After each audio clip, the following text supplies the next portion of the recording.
Starting off this list in our number 10 spot, we have the eruption of Mount St Helens. Mount St Helens is a stratovolcano located in Skamania County, Washington. This volcano is best known for its huge and disastrous eruption on May 18, 1980. This photograph comes from photographer Robert Landsberg, who of course was in the area at the time of the eruption. Before the eruption, he had visited the area in order to photograph and document all of the changes that were happening. On May 18th, he was within a few miles of the volcano when it erupted. Since he unfortunately was located so close to the explosion, he knew he would be unable to escape this disaster, so instead of focusing on the impossible, he focused on taking as many pictures as possible. Robert was obviously incredibly brave and dedicated, but also very smart. After snapping as many photos as he could, including this one, he then secured his camera in his backpack and covered his backpack with his body. He knew he was unlikely to survive, but wanted to make sure that these photos did.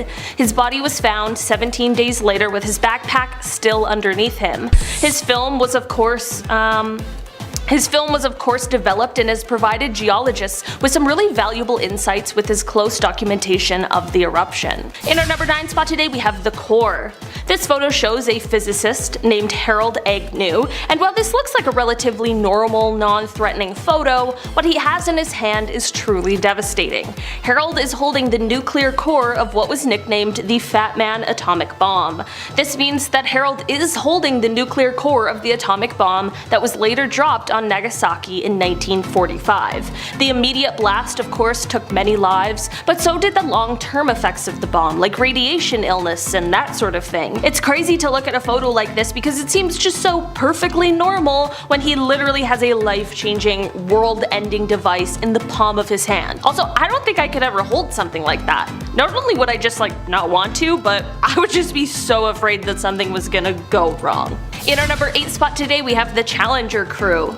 This is a photo that was taken of the clearly very excited Challenger crew as they walked down the ramp ready to head off on their mission. The crew even included 37-year-old Krista McAuliffe, who was a high school social studies teacher. She had won a spot on this mission through a program with NASA called the Teacher in Space program, and she had trained diligently for months in order to be the first non-military person in space. On January 28, 1986, the Challenger mission proved to be fatal just 73 seconds after liftoff. 2 rubber O-rings failed because of the cold temperatures of the morning, and on live television, the world watched as the spacecraft broke apart and plunged into the ocean, sadly taking the lives of everyone on board.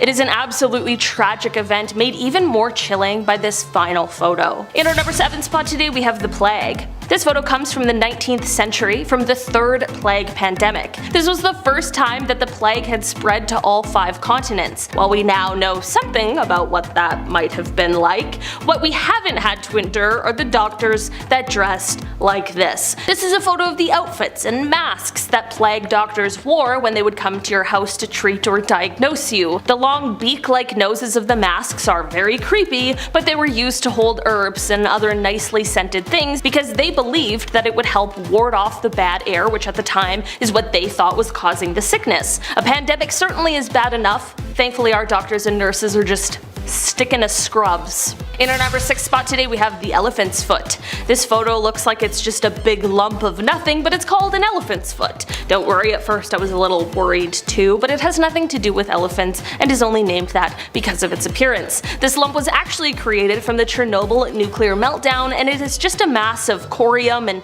other materials that were in the core of the reactor. This elephant's foot was located in the steam distribution corridor, which is under what's left of the reactor. While this mass doesn't produce as much radiation as it did before, it does still, to this day, produce a deadly amount. It is said that if you stood in front of it for just 300 seconds, that would be enough to get a lethal dose of radiation. It's kind of crazy that even though they knew this, they were still standing there taking pictures of it. But I'm just glad because we all now get to see it, and it gives us just a little more insight into what exactly happened that day. Next up is what you probably see when you die. It's number 5, the carbon star. This This one, unlike the last, kinda got me. It seemed unassuming at first, but the longer you stare in the little orange glow of the void, the more you pick up. The hexagonal patterns of mist, the layers and colors, it all amounts into a tunnel of sheer oblivion reminiscent to Lightspeed and Star Wars. I feel like if you drink a little bit of funky tea and pull this picture up on a laptop, you could possibly discover the meaning of the universe somewhere in it. Dare you to try if you're brave. This baleful orange eye is carbon star CW Lewis as seen by the Hubble Space Telescope. NASA and the European Space Agency captured this image in 2021 as the star collapsed inwards upon itself and died. More ghastly figures of the sky. Let's do Ghost Nebula for number 4. Another entrancing surrealist painting-esque image. This photo captured in 2018 by the Hubble Space Telescope is depicting the Ghost Nebula that haunts the constellation of Cassiopeia. It's absolutely beautiful, its spectral-like appearance coming from a veil of swirling gases and dusts. As mentioned, it really does have the cadence of a surrealist painting. To give you comparison, this untitled piece by Salvador Dali shows textures, tones, and shifting lines I personally find reflective and even haunting about this particular space formation. Even if humans cannot see such things as the Ghost Nebula with our own 2 eyes, as we stand on Earth with our own 2 feet, the connection between man and the divine above has always shown through in art. How we spent so long staring up at the wonders above us that even unwittingly, without ever truly seeing them, we've always found ways to capture and convey the sky, the stars, and their artistic fluidity into something 2-dimensional,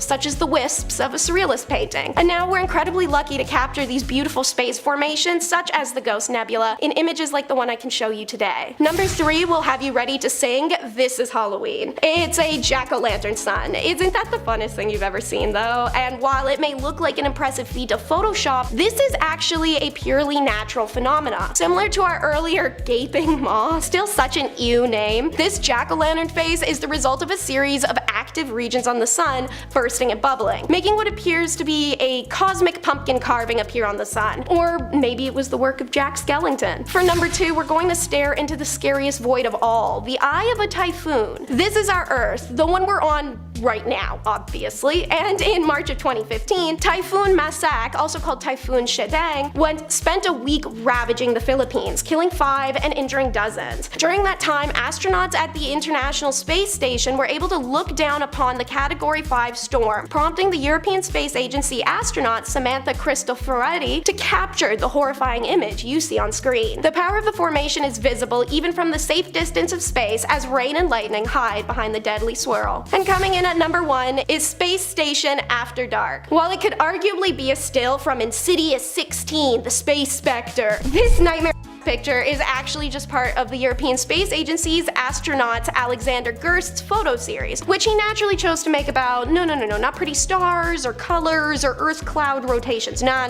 His collection was the International Space Station at night, which evidently is horrifying. But Gerst had been up in space for a full year at this point, so I mean, to him, this was bread and butter, baby. Or maybe freeze-dried bread and butter. The main photo I'd like to address is the empty spacesuits with covers over the helmets, which look like a good start to a horror film. Honestly, maybe I never recovered from that alien horror film life, but space just isn't for me. Starting off with S for Secrets. Alrighty, so here is from the Polish Constitution Day celebration in Chicago, specifically the one from 1978. On the left there, all washed out and crappy old flash display style, is First Lady Rosalind Carter. The guy shaking her hand, or rather just holding it and staring off camera like a waiter just went by with a tray of warm sausage rolls he wants to really get into, is John Wayne Gacy. And if you're also thinking, yo, what is up with this guy being in so many random famous photos? You're absolutely right, and it's genuinely strange how photographed and out there Gacy was. By the time this was taken, he had already killed over 20 people. Also, when he wasn't side hustling as a clown, he was super active in the government and politics, thus why wearing the S on the lapel. It was given to him by the Secret Service to indicate special security clearance, so the S literally does stand for secrets, both the US government's and his own, whose secrets are worse though, huh?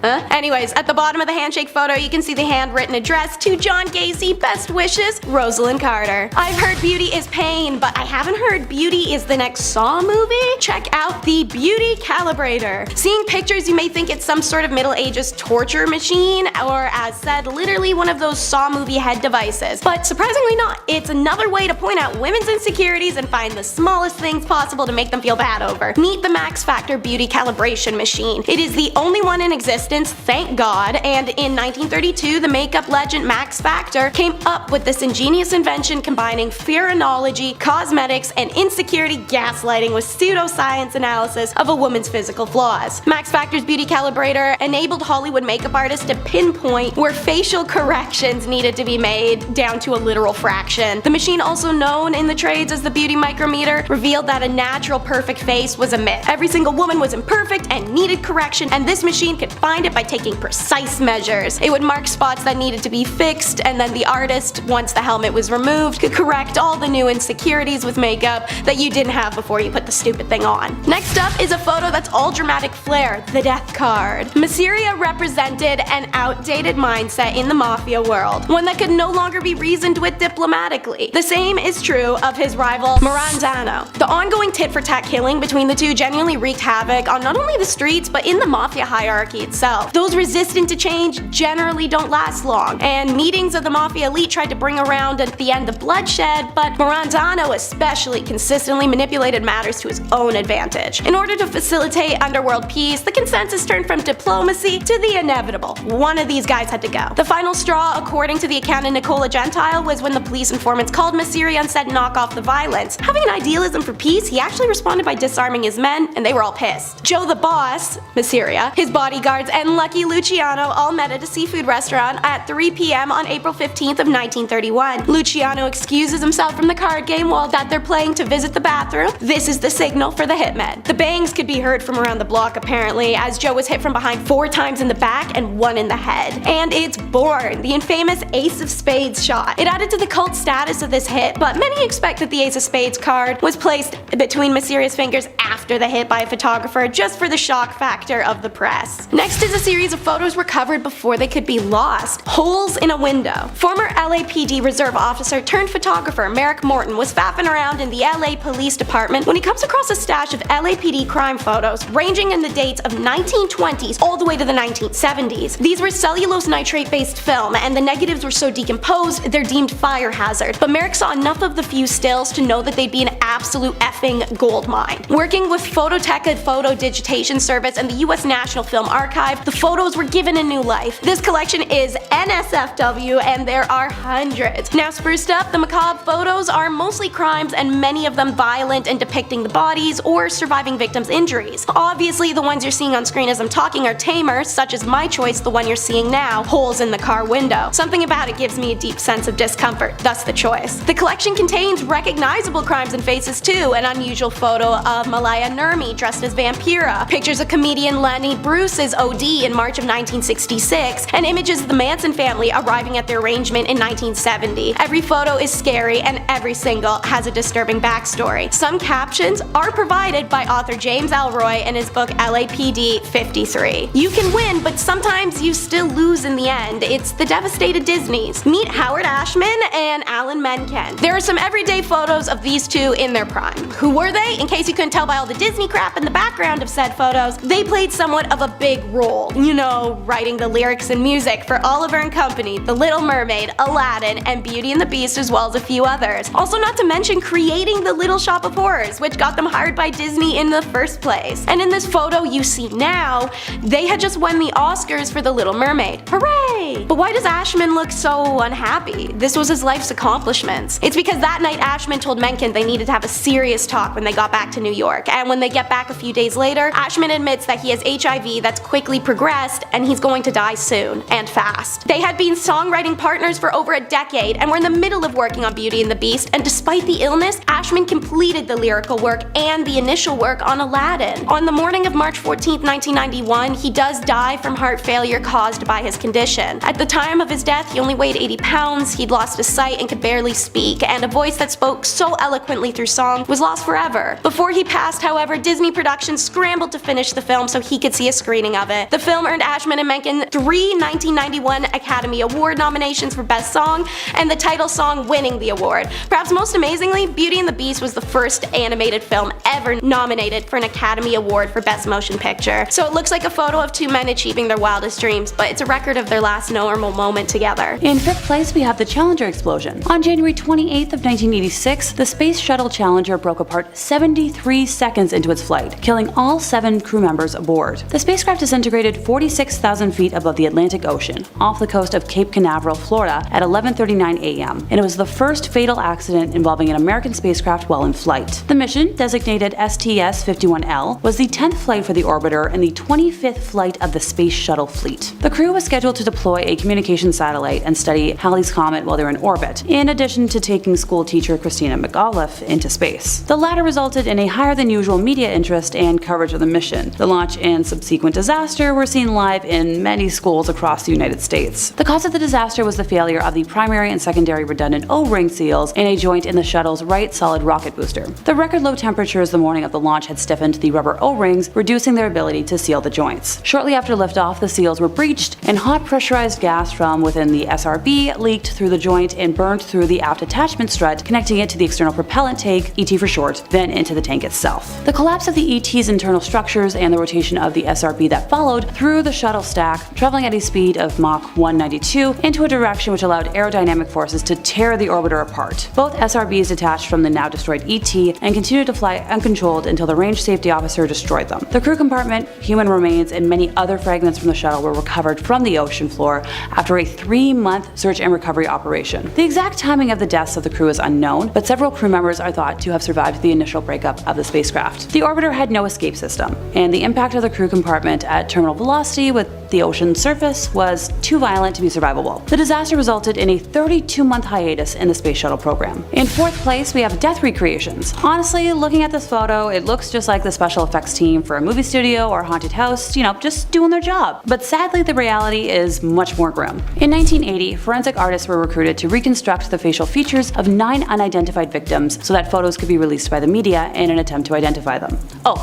Pardon me, I got a little ahead of myself. The victims belonged to one John Wayne Gacy, otherwise known as the Killer Clown of Cook County, Illinois between 1972 to 1978. He killed over 33 individuals during his reign of terror inside of his ranch-style house in Norwood Park Township. I could go into details about how he committed his crimes, but I don't feel like scarring anyone today. All you need to know is that he gave magic tricks a very bad name. In 3rd place, we have the room where the Romanov family were killed. The Russian Imperial Romanov family were shot and bayoneted to death by the Bolshevik revolutionaries under Yakov Yurovsky on the orders of the Ural Regional Soviet in Yekaterinburg on the night of the 16th to 17th of July, 1918. Also killed that night were members of the Imperial entourage who had accompanied them: court physician Eugene Butkin, lady-in-waiting Anna Demidova, footman Alexei Trupp, and head cook Ivan Karitonov. The bodies were taken to the Kuptiaki forest, where they were stripped, buried, and with grenades to prevent identification. In 2nd place, we have camp staff taking a day off. Now, to the unknown eye, this is a very innocent picture, and you might be asking why it's so high up on this list. I'm gonna ask y'all to pay close attention to the uniforms that people are wearing. Still not making sense? This photo is of Auschwitz staff enjoying pleasant days off. They look like camp counselors, but their job is,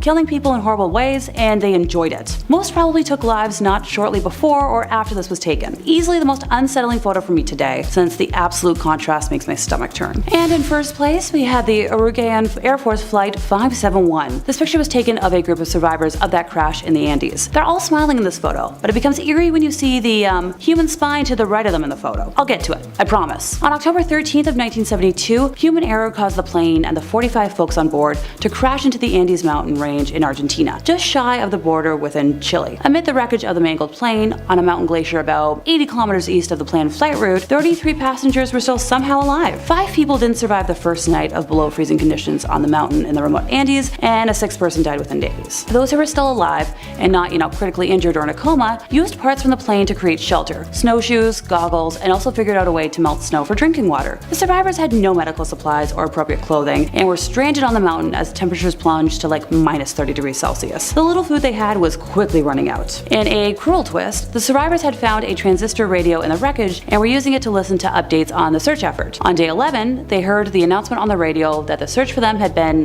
called off. Starvation soon set in. They had 8 bars of chocolate, a tin of mussels, 3 jars of jam, some nuts and dried fruit, and some lollies and a bottle of wine. That's all they had to eat, and that was gone within a week. Desperate, the survivors ate cotton and leather from the plane seats. Okay, alrighty, time to talk about that spine. So eventually, as the bodies of the frozen dead laid around them, the survivors were forced to consider their only chance for survival. All the passengers were Catholic and held deep moral concerns about eating their relatives, teammates, and friends from school, but as a group reluctantly decided eating eating the bodies of the already dead was their only chance of making it off the mountain alive. They also mutually agreed that if any of them died, the others could eat them for sustenance. Eventually, on December 22nd, which was 72 days after the plane crash, search crews finally recovered the 16 remaining survivors. First up is captured in a card. Alrighty, so you see this basketball card here. So centered, we've got Mark Jackson back in '89 playing a Knicks game. But over here in the far left background, we have familiar faces of Lyle and Eric Menendez. In 1990, the Mark Jackson NBA Hoops card went into circulation, a year after the two Menendez brothers depicted in the background killed their parents for life insurance in August of 1989. The brothers claimed a massive payout that allowed them to live a luxurious lifestyle, spending money on expensive watches, clothes, and cars. Among the items that they bought were tickets to a basketball game at Madison Square Garden, where they would eventually be immortalized on an NBA card. To make it a little creepier, logistically, this moment captured would have been between when they killed their parents and when they were arrested. Speaking of sports, there's such a thing as the wrong time to cheer, which is our next photo. See, this is Mike Hawthorne and Ivor Bueb celebrating with champagne after winning the 24H Le Mans. Look at the revelry and the glory between these men. Those around them have a completely different vibe, however. We've got an arrangement of meme expressions going on here. Homeboy in the back holding the book is giving a hell of a judgmental side eye, and we have a signature auntie are you serious expression going on. See, while these men are ecstatically celebrating their win, what isn't captured in this photo was that the raceway was covered in ambulances and fire trucks. Hawthorne had driven an opponent off the track, and the resulting accident killed 84 people, most of which were spectators. Videos of this event on YouTube are kinda insane to watch, not even because of the crash or the arrogance of the winners, but the announcer is so painfully cheery it's out of place, using an old timely projection system to shout, "Oh, women and children are dying, whole families are wiped out, but most of the finishing cars were British, a fine achievement in this abhorrent tragedy." It feels like a fever dream. Mountain climb to heaven is next, because if you climb Mount Everest, let's be realistic, all you're doing is making your inevitable trip to heaven a little shorter of a distance upwards, giving yourself and the creator a little shortcut, you know? Alright, so this photo has the same visual quality as some loosely scattered cat litter, but I'm sure you can make out that we've got these silly little tents here. Man, look how far tents have come.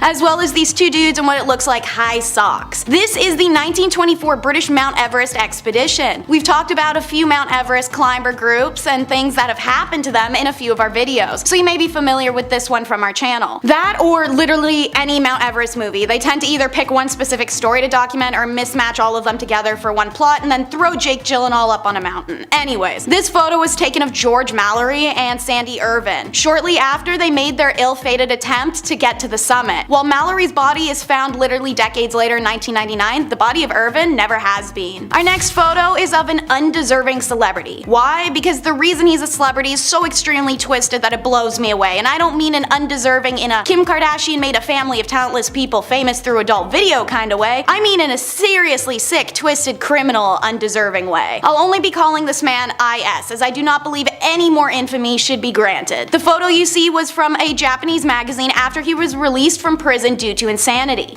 IS killed Dutch-born Renee Harveld, and the two were studying in Sorbonne, Paris. He chose to do this because of her health and her beauty characteristics that he felt he lacked. IS considered himself weak, ugly, and small, and claimed he wanted to absorb her energy through, well, he had her body for 3 days. I'll simply let you piece together what I mean when I say that he had a considerable amount of this body missing and a very interesting fridge contents. But like I said, he was released, so how can you kill someone whilst on a student visa, desecrate remains, and then also do some pretty horrific acts posthumously? He is from a very wealthy Japanese family, and they somehow managed to get him released. Also, they paid the victim's parents a huge sum of money for the loss. That's the world we live in. After his release, he was frequently on talk shows, reviewed restaurants for magazines, and appeared in horror films. He even wrote a book on the murder of Renee. This next photo shows us you never know what could be just a reach away. This photo looks relatively normal. Now obviously it's not gonna be, it's on this list, and the fact that it's titled about reaching out to something, well, Sarah Funk, who you see here on the waterline, is a YouTube vlogger who's on a trip to Cyprus's Red Lake. And you can see her literally like 2 feet away from a suitcase lodged in the waterbed. It's 2 years after this photo's taken in 2019 that the drifting suitcase is retrieved and opened to reveal the corpse of a girl. She is one of 7 known victims of serial killer Nikos Mexata, whose signature was doing body dumps in suitcases. It's believed the reason this case was retrieved in the first place was due to previous sightings of it in the water once other victims of Nikos had started to be found and identified at the same time period. Sarah Funk has since commented on what it's like to know that she was so close to a body without being aware. I thought it was a log at the time, but in retrospect, I realized it wasn't. This is a completely fair explanation. As you can see from that picture, the case was incredibly dirty and hard to identify even as a briefcase. This man is the first recorded serial killer on the island of Cyprus and is currently serving 7 life sentences in central prison. Number 5 is the frozen man of Mount Everest. And yeah, I get it. We all know that there's tons of frozen bodies along Mount Everest, but that's not what I'm actually talking about this time. The photo you'll see is of mountain climber Beck Weathers, who in May of 1996 attempted to complete the final leg of the ascent on Everest. Despite how short the distance was, the journey caught up to Beck, and he came down with a case of snow blindness during an intense blizzard that had a wind chill of 100 degrees below zero, and he fell into a hypothermic coma. Initially, I thought I was in a dream, Weathers later recalled. Then I saw how badly frozen my right hand was, and that helped bring me around to reality. Beck was left for dead, first by his exhibition, and then the second time by a rescue crew doctor who believed him beyond saving. So it's only by miracle that Beck manages to break a hypothermic coma, turn around, and walk back to base camp. When he reaches camp, Beck is airlifted immediately as frostbite set in on his nose and hands, both of which are later amputated. This moment is caught in photograph and shows the frozen hand and Beck visibly unconscious, being carried in a red sleeping bag. This ascent to Everest is remembered as the 1996 Mount Everest disaster and is famously covered in John Krakauer's book Thin Air and its 1997 adaptation, as well as films Everest and Everest 2015. So, by the way, they prematurely told Beck's wife and family he had passed away. Can you imagine that emotional roller coaster? Number 4 is the Maori trophy heads. The native Maori of New Zealand had a cultural practice of preserving severed heads of enemies for trophy and warning purposes. They are called mokomokai, and these heads were processed by first, of course, getting chopped off, but then boiled, smoked, and sun-dried. The Maori would then coat them in shark oil to prevent cracking and peeling before mounting them. When British colonizers invaded the land during the 1840s, the Maori heads were one of the famously pillaged artifacts and treasures of the colonial era. Major General Horatio Gordon Robley was in service for the British Army when they were invading and pillaging New Zealand in the 1960s. He was particularly enthralled by the Maori heads, and the absolute piece of you-know-what actually stole 35 of them for his own collection. You can see him in this photo, sitting at the base of a wall with Maori heads mounted upon it. Naturally, like most of what was stolen by British colonialists for the crown and or for themselves, these items were never returned to their rightful peoples and instead earned profit in British museums or collect dust in storerooms. Since the 1970s, New Zealand has had a strong record of requesting those remains back from overseas. The first major international reparation of a toy moko happened in 1985, and in 2003, New Zealand created its first government-funded international reparations program. It's now seen the return of 800 Maori and Moriori remains. Number 3 is the Ruhr Cannibal demonstration, an image caught by police officers as the Ruhr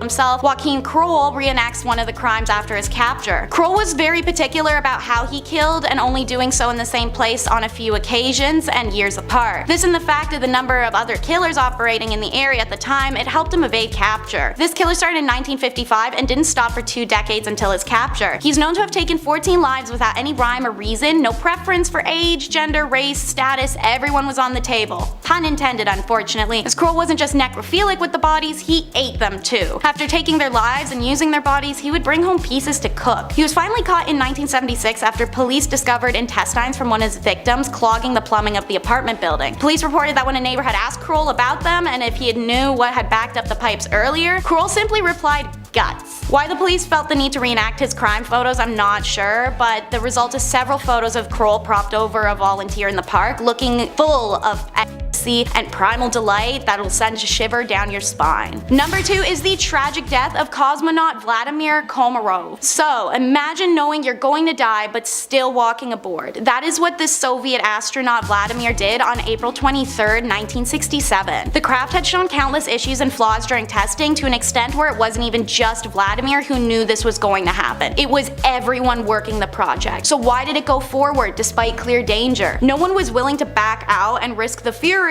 or disappointment of the Soviet high command. So Vladimir could have backed out himself, but it would have doomed the next astronaut to be put on the project, who happened to be his close friend, Yuri Gagarin. So he was assigned to the mission, and he decided he would do it and spare anyone else. Upon re-entry to Earth, the tragedy happens. The craft's parachute fails, and the Soyuz craft hurtled to Earth at unthinkable speeds, burning Vladimir alive inside. Photos of the craft were taken after its impact, showing a horrific scene of melted plastics, metal, and char. He became the first human to ever die in spaceflight, and Vladimir himself was so confident this would be the case that he asked for an open casket funeral that'd force his superiors to see what they'd done to him. And so the second famous photo of this incident is taken, Vladimir's superiors standing over the mangled bunch of melted and charred human bones with nauseated horror in their gaze. And so, in at number 1 is what's considered the creepiest photo ever taken by the internet, Broken Blanche Monnier. This is a real-life horror story. Blanche is born in 1849 and starts life living lavishly and beloved in her prominent French family home, ingrained with ideas of Prince Charming and happily ever afters. She remains unmarried into her 20s, however, and searches desperately for her true love so she may move away from her domineering mother. It's in 1874 that her wish is granted and she meets an older man of status and intends to marry him. But Mama disagrees, and she's not feeling he's suitable and she needs someone else. Blanche is furious. He can support her, he's high class, a lawyer, that's everything her mother demanded she finds, and she finally found it. Blanche finally put her foot down against her mother, and her mother makes her regret it for decades to come. Blanche is locked away in the attic closet. There are no windows and only a hay mattress. Once a day, her mother would cram dinner scraps under the doorway for her to eat. Blanche's mother reminds her every day that if she gives up on her betrothed, she would free Blanche. Blanche refuses every time, even after her fiance, unbeknownst to her, passes away in 1885 while she's still imprisoned. It wouldn't have mattered, however. The public had been told by her mother that Blanche had been dead since she locked her away in 1874, so everyone just thought that was the case. Blanche, meanwhile, survived 16 years in this closet until an anonymous note to police by a maid forces authorities to search the home. They find Blanche, now middle-aged, malnourished, covered in sores and fecal matter, surrounded by vermin and rot. This moment is caught on film by police. You'll see Blanche sitting on her bed, an excited yet lost expression on her face. Her mother and brother were both charged, and her mother very quickly and deservedly dies in prison, while her brother manages to appeal and escape justice. Blanche is left a shell of a person from 16 years of solitary and dark confinement. She spent the rest of her life in a psychiatric care at one of the state's best hospitals, the sole heir to her mother's precious fortune and status. Number 10, the Isolator. The last thing anybody wants to do after the almost 2 years we've had? Ugh. Though this looks like an object perfect for deep sea diving, it was actually built for desk work. Hugo Gernsback was a Luxembourgish American inventor, writer, editor, engineer, designer, businessman, and of course magazine publisher, because why not add one more thing to the list he's really good at. He started a magazine called Science and Invention, which encouraged scientific and amateur experimentation. This was one of the inventions published in the magazine and was revealed in July 1925. The main purpose was to block out all of the noise from the surrounding environment, narrow the field of view like horse blinders to improve concentration. But don't worry, there was an oxygen tube attached to help out the studier, so you know you could breathe while you're reading about Shakespeare or something. Number 9, kangaroo boxing. Link here. This next one looks pretty self-explanatory, but also it's very confusing at the exact same time. Kangaroo boxing actually became pretty popular in the 1800s. In both Europe and the United States, clowns and professional boxers would square off against marsupials in front of herds of people. It was actually started by a university professor just like as a joke, and then it really caught on. Who they cheered for? One can't be certain. The man in the above photograph was sparring against a kangaroo in Germany in 1924. Obviously, the sport did not continue as it was considered abusive to animals who clearly had no idea why this hairless being was all up in their space and trying to beat them up. I don't understand, this is just ridiculous. Number 8, children shipped in the mail. Picture here.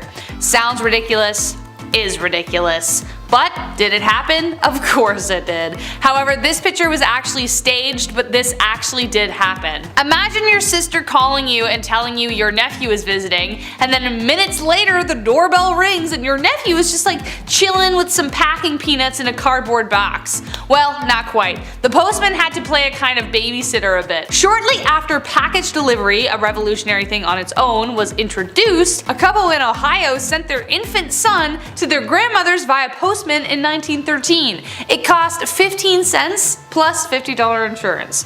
Once this oddball story got out, the trend caught on. Regulations were vague about what you could and could not send via post, so why take a bus when you could take a postman? Rural townships also usually knew their postmen really well, so they'd be like, oh come on Joey, here's 15 cents, take little Timmy to my aunt's, I don't know.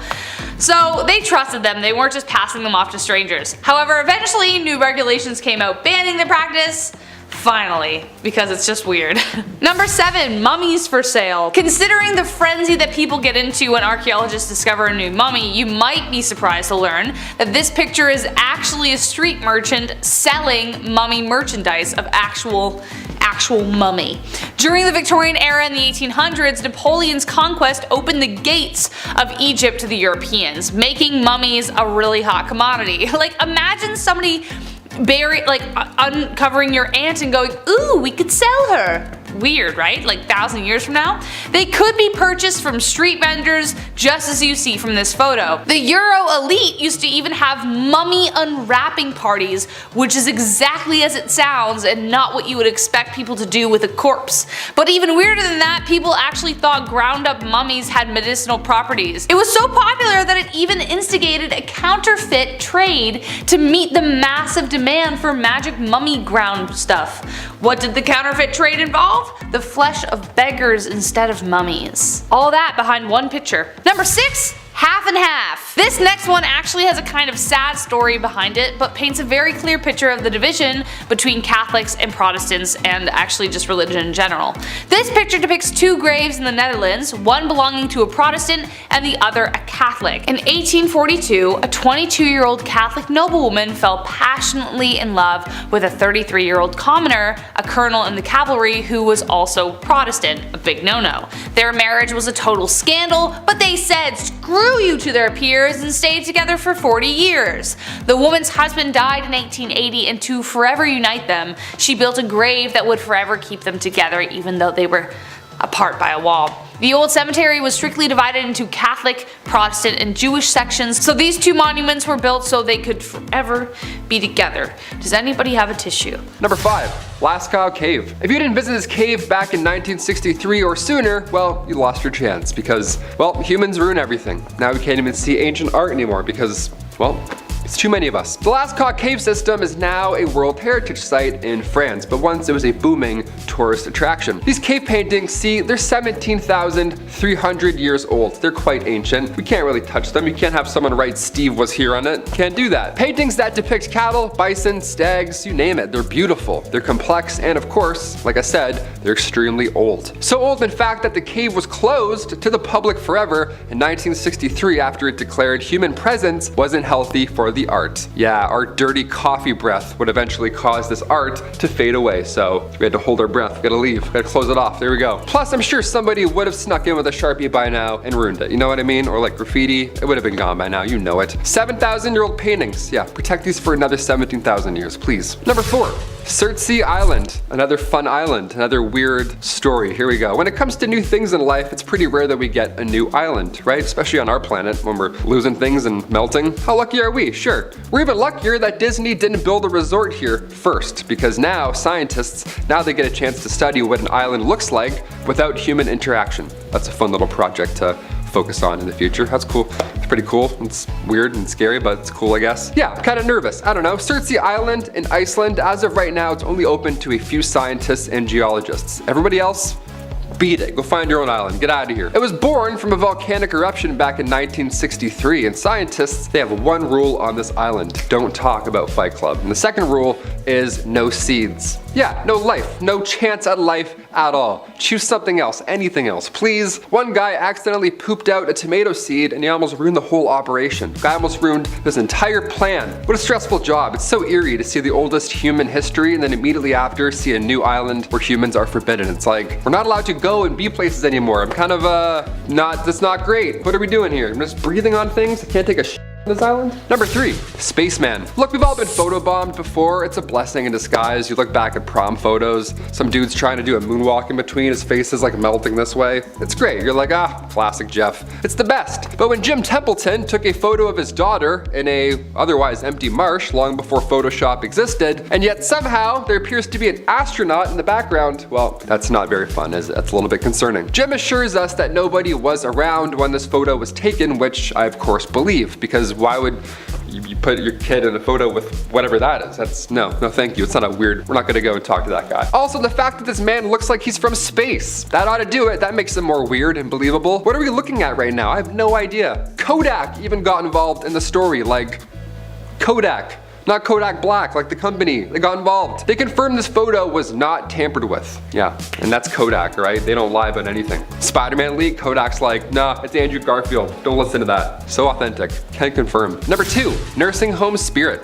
This photo was taken from a nursing home resident the same night that another resident had passed away, which is an odd thing to do, just set up a camera thing right after, like, just in case, maybe we'll catch one. Well, they did. This was back in 2015, and that night they heard a door open and close, but there were no visitors allowed at the time, so, some Kodak was coming into the picture at this point. So now there's a great amount of people who think that this image is one of two things. It's either the spirit of the resident that passed away, or it's the Grim Reaper. Yeah, the door opening and closing. People think that was the Grim Reaper coming in and then leaving, which is so scary. How long was he in there? Was it like 46 seconds, 4 minutes? How long does this guy operate? Is he quick? Is it like busting tables? Is he just like, all right, let's do this? Is he like Santa Claus? I feel like he's like Santa Claus. A few comments were also saying that it's comforting, this photo, to know that in the end you aren't alone, that you have someone assisting you to the afterlife. No, I'm good. I'd rather die alone than have whatever that is break into my home and closing open doors. I'm good. And finally, number 1, the Battle of Los Angeles, or lack thereof. We'll see. I don't know. This is a weird one. Of course, we have to end on one of the most unspeakable battles, photos, whatever you want to call it, of all time. The Battle of Los Angeles, otherwise known as the Great Los Angeles Air Raid,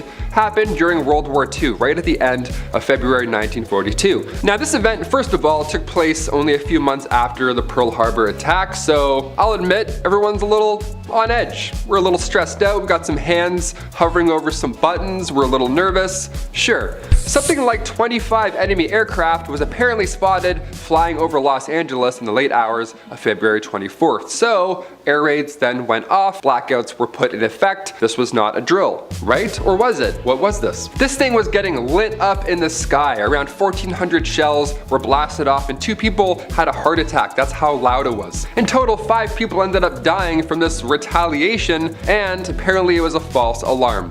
Although many now believe that it was UFOs or aliens, and that's why we were launching stuff at it. A press conference was held by the Secretary of the Navy, Frank Knox, and he called the incident war nerves. People have heart attacks. He's like, oops, I was nervous, my bad, slipped. Little quick reaction there. Starting off in our number 10 spot, we have the burst of joy. You might be looking at this photo wondering how this extremely joyous photo could hold any dark secrets. Well, this photo won a Pulitzer Prize, and for a very good reason. The photo was captured by Slava Vedder on March 17th, 1973 at the Travis Air Force Base in California. The photo shows United States Air Force Lieutenant Colonel Robert L. Sturm and his family. This was taken as he was being reunited with his family after 5 years of being held as a prisoner of war in North Vietnam. On October 27, 1967, he was leading a flight of F-105s when he was shot down over Hanoi and held captive until March 14, 1973. I can't imagine what this must have been like for his family, because there was a chance that he could have not come home at all. The girl with her arms wide open is his daughter, but the looks on all of their faces truly captures the pure joy that they are all feeling. In our number 9 spot today, we have the reflecting pool. This is one of the creepiest or chilling images ever taken. It depicts a young girl in a graveyard who is looking down at her reflection in a pond. Okay, maybe a little eerie, but not exactly chilling. What really makes this photo what it is, however, is that there are seemingly 2 reflections looking back up at the little girl. No one knows who the girl is, where she is, or when this photo was taken, but it is estimated to have come from somewhere around the early 1900s. The photo was analyzed, and it has been said that it is unaltered or edited. Who knows how this photo was possible? Maybe there was some sort of invisible entity standing beside her that we could only see in the reflection, like a reverse vampire or something. In our number 8 spot today, we have the neighborhood nuclear test. This photo shows a mother and her young son looking out the window and witnessing a nuclear test explosion from the comfort of their own home in 1953. Like, What? Imagine seeing that from your window now in 2023. People would be going wild. And of course, any kind of nuclear test should be done as far away from where people live as possible. I know it's not like the test was being done in their front yard or anything, but I still certainly wouldn't be comfortable with them testing a nuclear device anywhere near the place I live. This photo was of course taken before the effects of nuclear radiation from these kinds of explosions were publicly understood. Actually, people have suggested that the public knowledge of these kinds of side effects were suppressed during this time in order to avoid controversy about them testing these kinds of weapons in your neighborhood. Well, that would of course be something insane to witness firsthand. Thankfully, the now widely known health risks associated with this sort of thing has caused this to not be a common occurrence anymore. In our number 7 spot today, we have the Boston Marathon. This photo comes to us from 1967 and it depicts the struggles that Catherine Switzer went through in order to be the first female to finish the Boston Marathon. The photo shows race organizers as well as other participants trying to stop her from running the marathon that she had trained for and was more than capable of completing. She has written a book that explains in great detail all of the things she went through that day and how the critiques and opinions about a woman running the race started even before she had registered to run. People in our history like Catherine are very important, as well as photos like these, because they show when people were literally trying to drag her down, she just kept on running. In our number 6 spot today, we have the reenactment. This photo is extremely unsettling, and for a very good reason. If, when you look at this photo, your instincts tell you that the guy in them is creepy, ding ding ding, you're right. This is a photo that features the German serial killer Joachim Kroll. He is known for taking the lives of 14 people, all varying in age, and he is also known for consuming parts of their flesh. This monster was caught in 1976, and he was discovered when police found out that he had been clogging the plumbing in his apartment with the remains of one of his victims. How gruesome is that? This photo was taken shortly after he was caught and arrested, and what you're seeing is Kroll reenacting one of his crimes for the police. I get goosebumps just thinking about that. I couldn't imagine being there or being the police officer that he's on top of. Talk about terrifying. I'm just glad that they caught him and got him off the street. In our number 5 spot today, we have the Gentleman of Rahi. This photo shows the Gentleman of Rahi, and that is not a gentleman and instead is the world's oldest surviving diving suit. It is an absolutely terrifying sight, but also an important pillar that allowed for this kind of technology to develop to what it is today. The suit dates back to the early 18th century, but it came to find its home at the Rahi Museum during the 1860s after it was donated. The suit was initially designed to allow people the ability to check the hull of ships without having to bring them into dry dock. The Old Gentleman is made mostly of leather with pitch thread used to stitch the seams. From here, the suit is sealed with more pitch, and then to create the waterproof coat, it is covered in a mixture of mutton tallow, tar, and pitch. Of course, underwater pressure increases dramatically, and this is why there's also wooden framework in the hood in order to keep it from collapsing under the pressure. At the top of the hood, there is an opening for a wooden air pipe. The air would be pumped to the diver, then it could be released from the suit through a pipe on the backside. Of course, this means that the suit wasn't completely watertight, so divers could only go under for a short period and couldn't dive very deep because there was only so much pressure the suit could take, but still, the suit was far better than having no suit at all. In our number 4 spot today, we have ectoplasm. This photo is said to have been taken in 1910, and it shows a medium in the middle of a spiritual seance. I don't know about you, but a 1910 seance sounds like an absolutely terrifying time. This photo is said to be catching the moment that ectoplasm appears out of the mouth of the medium. When we're talking about the occult and the paranormal, ectoplasm is a viscous substance that exudes from a spiritual entity or sometimes the earthbound medium who is connected to or communicating with the spirit. It is said that this substance can take the shape of a face or a hand or a complete body, and it's usually seen in a darkened room during a sort of seance, and this is the way that the paranormal can physically manifest themselves in our world. So basically,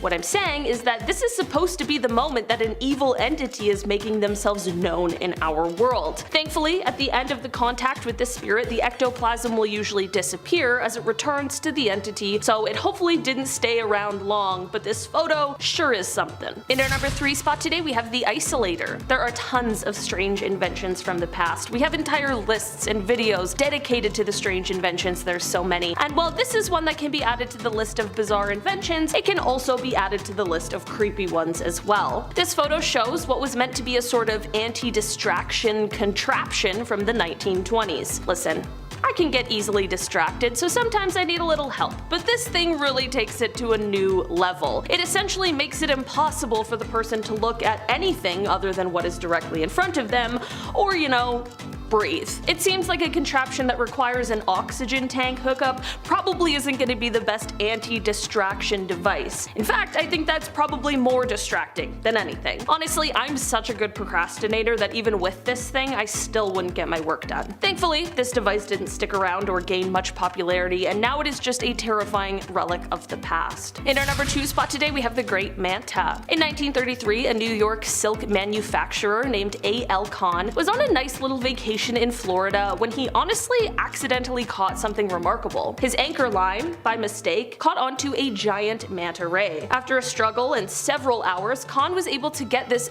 actually enormous fish ashore. This monster was somewhere between 5,000 to 6,000 pounds and was 20 feet and 5 inches in width. For reference, there are other giant manta rays, but they usually grow to be around 13 to 14 feet wide, not 20 and a half. This photo is showing a taxidermy version of the fish, which Kahn used to bring around to exhibitions to show off his accidental catch. In an article from December 10th, 1933 of the St. Louis Post-Dispatch's Sunday magazine, Kahn is quoted as saying, "Fishing is a lot of fun when you catch the fish, and sometimes it's fun even when you don't, but when the fish catches you." And finally, in our number 1 spot today, we have the advertisement. This is a photo that comes to us from the time of World War II, and it shows a very terrifying kind of ad. The sign reads, "These men didn't take their Atabrine," and at first I had absolutely no idea what that was. Turns out that Atabrine was actually the first synthetic form of a drug which was used by the US military to fight malaria in the South Pacific during the war. It is estimated that as many as 2/3 of the troops fell ill with malaria. This sign is said to have been posted outside of a military hospital in New Guinea and was meant to serve as a warning for those who didn't take the medicine, warning that the skulls on top would be the fate that awaited them. Perhaps a little dark, but creative and likely effective nonetheless. At the very least, the ad is definitely quite clear. Number 10, Amelia Earhart. An American aviation pioneer and celebrated figure in the early 20th century, Amelia Earhart was the first female aviator to fly solo across the Atlantic Ocean. Notably, in 1932, she became the first woman to fly solo non-stop across the Atlantic Ocean, covering a distance of over 2,000 miles from Newfoundland, Canada to Northern Ireland. Beyond her aviation achievements, Earhart was a prominent advocate for women's rights. She encouraged women to pursue careers and goals that were traditionally considered to be male-dominated. Earhart was also an author and a popular public speaker, which I wish I could do, and she wrote several books about her experience in aviation and women's issues. In this photo, what seems to be a normal photo of Amelia is actually the last photo we have of her before she went missing. She may have survived her round-the-world attempt only to be later captured by Japanese forces. According to a newly discovered photograph, and according to the New History Channel documentary, the photo is found in a National Archive file as it is shown Earhart alive after her plane fell low on fuel during her mission. The photo depicts a woman believing to be Earhart and a man who looked like her navigator, Fred. A Japanese ship can be seen in the background, carrying what appears to be her plane, as her fate has been debated for decades and has sparked several conspiracy theories. What do you guys think? Or are people just hopeful? Number 9, Volcano. We all love a good nature tour or park hike, but for this man, David Johnston, he really loved the nature of volcanoes and geology, and ultimately pursued his education in the field. He was working with the US Geological Survey at the Cascades Volcano Observatory in Vancouver, Washington, and he was assigned to monitor the activity of Mount St Helens, a stratovolcano that had been showing recently a lot of activity. This photo is when he was doing his research on the earthly giant, but tragically on May 18, 1980, Mount St Helens erupted explosively, triggering a massive landslide and a pyroclastic flow. David Johnston was stationed at the observation post on the ridge known as Coldwater 2, about 6 miles north of the volcano. He radioed in the now famous message, "Vancouver, Vancouver, this is it!" to his colleagues at the USGS headquarters, alerting them to the eruption. Regrettably, Johnston's post was directly in the path of the advancing pyroclastic flow, and he perished in the eruption alongside with many others. His body was unfortunately never recovered, and he was only 30 years old. Number 8, the 1986 Challenger. I love space, and I think space is really amazing and cool, as so did these guys, the crew members of the Challenger: Francis R. Scooby, Michael J. Smith, Ronald McNair, Ellison Onizuka, Judith Resnick, Gregory Jarvis, and Christina McAuliffe. The Challenger mission was unique because it included Christina, a civilian schoolteacher who was selected to be the first private citizen to fly in space as part of NASA's Teacher in Space program. However, the Challenger suffered a massive disaster when the failure of an O-ring seal in the right solid rocket booster. Cold temperatures in the morning of the launch weakened the O-ring's elasticity, allowing hot gases to escape and damage the external fuel tank, leading to an explosion that was witnessed by millions of people around the world, and it was a devastating blow to NASA and the space program. Following the disaster, the Space Shuttle program was suspended for over 2 years, and significant changes were made to the shuttle's design and launch protocols. After its investigation, the disaster also led to a renewal focus on the importance of safety in human spaceflight. Number 7. Menendez Brothers. We're all fans of something, whether it's art, music, or sports, and for the Menendez brothers, they would be so excited to see that they happen to be in the photo card. But the most disturbing part of this photo is the fact that these two killed their parents before the photo was even taken. They went on a 6-month spending binge with their money. The case was so shocking to the media, including how after the deaths occurred, the brothers went to watch James Bond's License to Kill and tried to use it as an alibi. How a week prior their mother confided to her therapist that she was worried that her sons were psychopaths, and how one brother bought an entire chicken wing restaurant with the parents' money after they had passed away. Their father was an executive in the entertainment industry and both went into private schools, and the older brother Lyle was briefly enrolled in Princeton. After 2 deadlocked juries, LA prosecutors retired the brothers in a courtroom that did not allow cameras, and the new jury found them guilty on 2 counts of the first degree. They were sentenced by the judge to life in prison. Number 6. Aquino. Filipino people have been known to fight resistance against imperialism and oppressors, as that seems to be all of our history to be composed of, and that is the truth. And for Ninoy Aquino, he was a posing threat as the political activist against the long dictatorship and assailant of the martial law, Ferdinand Marcos. He tried to run for president in 1973, but then Marcos declared martial law in 1972, preventing him to run. Benigno Aquino, or as we know by his nickname Ninoy Aquino, was imprisoned by the Marcos regime for speaking out against him, where he was locked in prison and tormented for 7 years. It wasn't until he suffered a heart attack did Marcos' wife Imelda allowed him to go to the United States to get treatment, only under the condition that he does not come back home to the Philippines. But Aquino knew that his love for the people and the Philippines was more important, as there were many people wrongfully prosecuted or just be found dead on the street for protesting against Marcos. He did plan to go back, and before he arrived to the Philippines, he warned reporters, "Hey, this might be the last time you ever actually speak to me," and he was right. In this photo was the photo before he left the plane out towards the Philippines airport. He kept saying he had a bulletproof vest on, but the assailant shot him in the head. There were countless reporters that day that knew something was going on, only for them to be all shocked to see his body on the ground. There's even footage of his assassination online, and his death sparked an outrage throughout all of the Philippines asking for justice. But of course, the United States always has to get involved in something, and they were able to get the Marcos family out of persecution from the very people he tormented and controlled for years.